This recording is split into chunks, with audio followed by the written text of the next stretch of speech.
Hello, আসসালামু আলাইকুম। আজকে নিয়ে আসছি এই বেলের শরবত।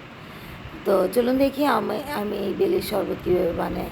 এটা প্রচণ্ড উপকারী, যার পেটের সমস্যা আপনি এটা খেলে পেটের সমস্যা দূর হয়। আর এটা আরও অনেক উপকারিতা আছে। তো এটা বেল আমি এখানে নিয়েছি। তারপরে এখানে মাঝখান থেকে আমি এটাকে ট্যাপ করে আমি এটাকে ফাটিয়ে নিব। তারপরে আমি ফাটিয়ে নিয়েছি।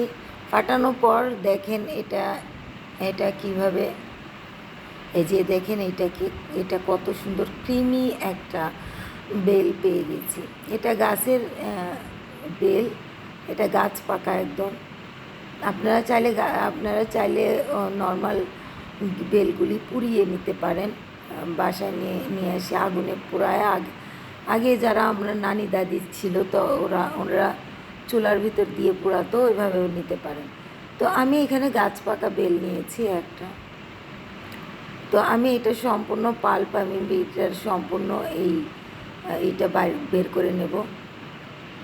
সম্পূর্ণ যে ক্রিমি ভাবটা ওটা বের করে নেব। তো আমার এটা বের করা হয়ে গিয়েছে। এখানে দেব আমি গোলমরিচের গুঁড়া। আপনি চাইলে স্কিপ করতে পারেন। তারপরে দিয়ে দেব মধু আর গোলমরিচের গুঁড়াটা ইউজ করবেন, এটার গুণাগুণ অনেক গুণে বেড়ে যায়। তো তারপরে এখানে আমি দিয়েছি দেড় গ্লাস মতো পানি। তো পানি দিয়ে ভালোভাবে হাত ধুয়ে নেবেন।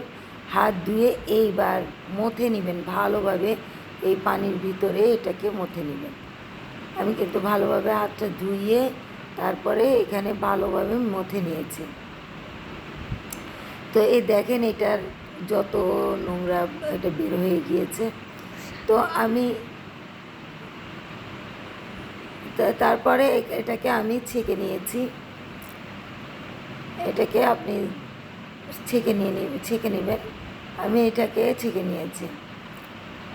তারপর একটা চামচের সাহায্যে আমি এটাকে একটুক্ষণ রেখে দিয়েছি, নিচে হয়ে গেছে। তারপর আমি চামচের সাহায্যে এটাকে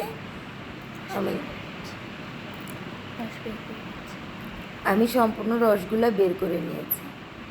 তারপরে এটা দেখেন হয়ে গিয়েছে। খুব বেশি পাতলাও হবে না, আবার খুব বেশি গাঢ়ও হবে না।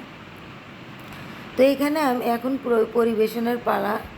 আমি এখানে পরিবেশন করে দিচ্ছি, দেখেন। তো এই জুসটা খাওয়ার চেষ্টা করবেন, এটা অনেক উপকারী। আপনারা তো কেমন লাগলো আমার এই রেসিপি? লাইক দিবেন, শেয়ার দিবেন, পাশে থাকবেন। আল্লাহ হাফিজ।